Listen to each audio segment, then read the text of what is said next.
13. Las páginas de Chateaubriand iban lentamente dando tinta a la imaginación de María. Tan cristiana y llena de fe, se regocijaba al encontrar belleza por ella presentidas en el culto católico.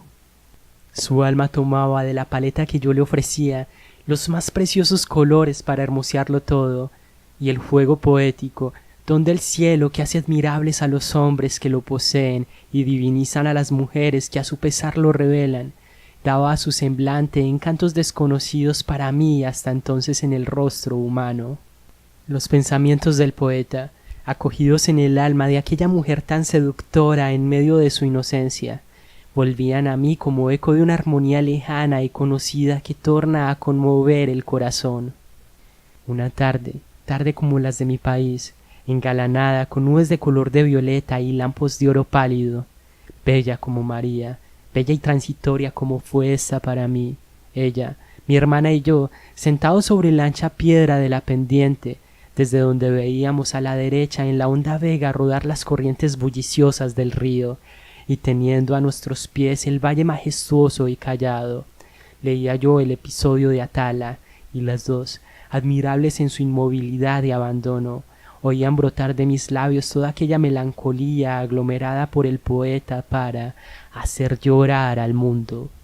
Mi hermana, apoyado el brazo derecho en uno de mis brazos, la cabeza casi unida a la mía, seguía con los ojos las líneas que yo iba leyendo. María, medio arrodillada cerca de mí, no separaba de mi rostro sus miradas, húmedas ya. El sol se había ocultado cuando con voz alterada leí las últimas páginas del poema. La cabeza pálida de Emma descansaba sobre mi hombro. María se ocultaba el rostro con entre ambas manos. Luego que leí aquella desgarradora despedida de Chacta sobre el sepulcro de su amada, despedida que tantas veces ha arrancado un sollozo a mi pecho. Duerme en paz en extranjera tierra, joven desventurada. En recompensa de tu amor, de tu destierro y de tu muerte, quedas abandonada hasta del mismo Chactas. María, dejando de oír mi voz, descubrió la faz, y por ella rodaban gruesas lágrimas.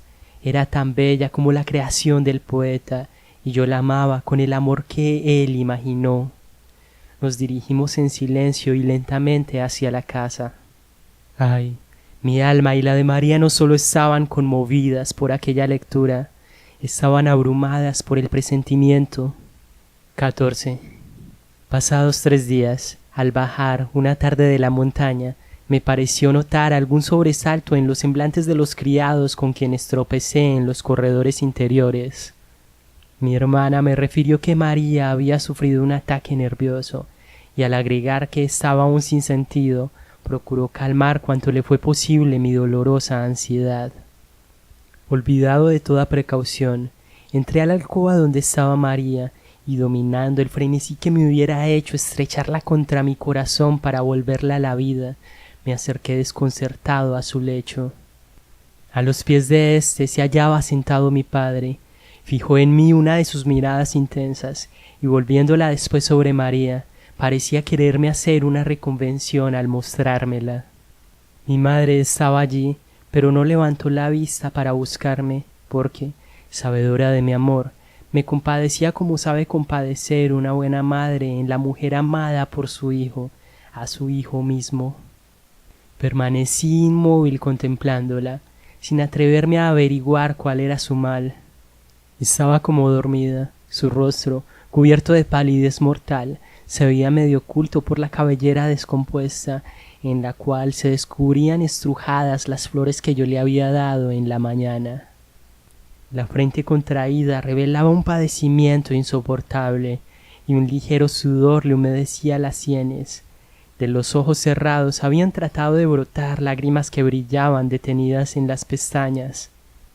Comprendiendo mi padre todo mi sufrimiento, se puso en pie para retirarse, mas antes de salir se acercó al lecho y tomando el pulso de María, dijo: «Todo ha pasado. Pobre niña, es exactamente el mismo mal que padeció su madre». El pecho de María se levantó lentamente como para formar un sollozo, y al volver a su natural estado exhaló solo un suspiro. Salido que hubo mi padre, Coloquéme a la cabecera del lecho, y olvidándome de mi madre y de Emma, que permanecían silenciosas, tomé de sobre el almohadón una de las manos de María, y la bañé en el torrente de mis lágrimas, hasta entonces contenido. Medía toda mi desgracia, era el mismo mal de su madre, que había muerto muy joven atacada de una epilepsia incurable. Esta idea se adueñó de todo mi ser para quebrantarlo. Sentí algún movimiento en esa mano inerte, a la que mi aliento no podía volver el calor.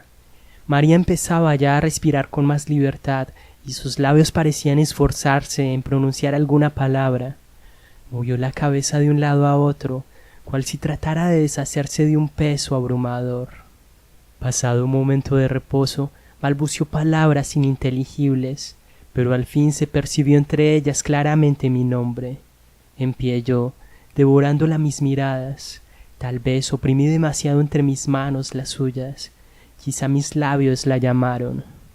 Abrió lentamente los ojos, como heridos por una luz intensa, y los fijó en mí, haciendo esfuerzo para reconocerme.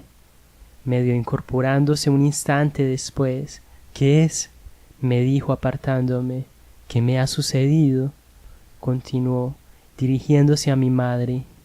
Tratamos de tranquilizarla, y con un acento en que había algo de reconvención, que por entonces no pude explicarme, agregó: «Ya ves, yo lo temía». Quedó, después del acceso, adolorida y profundamente triste. Volví por la noche a verla, cuando la etiqueta establecida en tales casos por mi padre lo permitió. Al despedirme de ella, reteniéndome un instante la mano: «Hasta mañana», me dijo, y acentuó esta última palabra como solía hacerlo siempre que, interrumpida nuestra conversación en alguna velada, quedaba deseando el día siguiente para que la concluyésemos. 15. Cuando salí al corredor que conducía a mi cuarto, un cierzo impetuoso columpiaba los sauces del patio, y al acercarme al huerto, lo oí rasgarse en los sotos de naranjos, de donde se lanzaban las aves asustadas. Relámpagos débiles, semejantes al reflejo instantáneo de un broquel herido por el resplandor de una hoguera, parecían querer iluminar el fondo tenebroso del valle. Recostado en una de las columnas del corredor, sin sentir la lluvia que me azotaba las sienes, pensaba en la enfermedad de María, sobre la cual había pronunciado mi padre tan terribles palabras. Mis ojos querían volver a verla como en las noches silenciosas y serenas que acaso no volverían ya más. No sé cuánto tiempo había pasado, cuando algo como el ala vibrante de un ave vino a rozar mi frente. Miré hacia los bosques inmediatos para seguirla. Era un ave negra. Mi cuarto estaba frío. Las rosas de la ventana temblaban como si se temiesen abandonadas a los rigores del tempestuoso viento.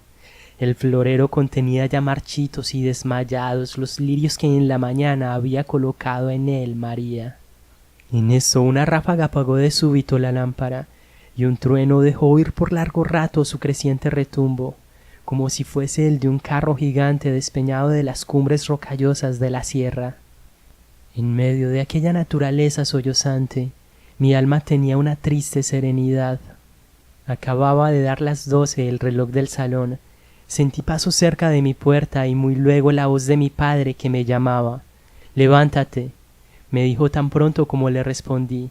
«María sigue mal». El acceso había repetido. Después de un cuarto de hora hallábame percibido para marchar. Mi padre me hacía las últimas indicaciones sobre los nuevos síntomas de la enfermedad, mientras el negrito Juan Ángel aquietaba mi caballo retinto, impaciente y asustadizo. Monté. Sus cascos cerrados crujieron sobre el empedrado, y un instante después bajaba yo hacia las llanuras del valle buscando el sendero a la luz de algunos relámpagos lívidos. Iba en solicitud del doctor Maín, que pasaba a la sazón una temporada de campo a 3 leguas de nuestra hacienda. La imagen de María, tal como la había visto en el lecho aquella tarde, al decirme ese hasta mañana que tal vez no llegaría, iba conmigo, y avivando mi impaciencia me hacía medir incesantemente la distancia que me separaba del término del viaje, impaciencia que la velocidad del caballo no era bastante a moderar. Las llanuras empezaban a desaparecer, huyendo en sentido contrario a mi carrera, semejantes a mantos inmensos arrollados por el huracán. Los bosques que más cercanos creía parecían alejarse cuando avanzaba hacia ellos. Solo algún gemido del viento entre los higuerones y chiminangos sombríos, el resuello fatigoso del caballo y el choque de sus cascos en los pedernales que chispeaban interrumpían el silencio de la noche. Algunas cabañas de Santa Elena quedaron a mi derecha, y poco después dejé de oír los ladridos de sus perros. Vacadas dormidas sobre el camino empezaban a hacerme moderar el paso. La hermosa casa de los señores de M, con su capilla blanca y sus bosques de ceibas, se divisaba en lejanía a los primeros rayos de la luna naciente, cual castillo cuyas torres y techumbres hubiese desmoronado el tiempo. El amaime baja crecido con las lluvias de la noche, y su estruendo me lo anunció mucho antes de que llegase yo a la orilla. A la luz de la luna, que atravesando los follajes de las riberas iba a platear las ondas, pude ver cuánto había aumentado su raudal, pero no era posible esperar. Había hecho 2 leguas en 1 hora, y aún era poco. Puse las espuelas en los ijares del caballo, que con las orejas tendidas hacia el fondo del río y resoplando sordamente parecía calcular la impetuosidad de las aguas que se azotaban a sus pies. Sumergió en ellas las manos, y como sobrecogido por un terror invencible, retrocedió veloz girando sobre las patas. Le acaricié el cuello y las crines humedecidas y lo aguijoneé de nuevo para que se lanzase al río.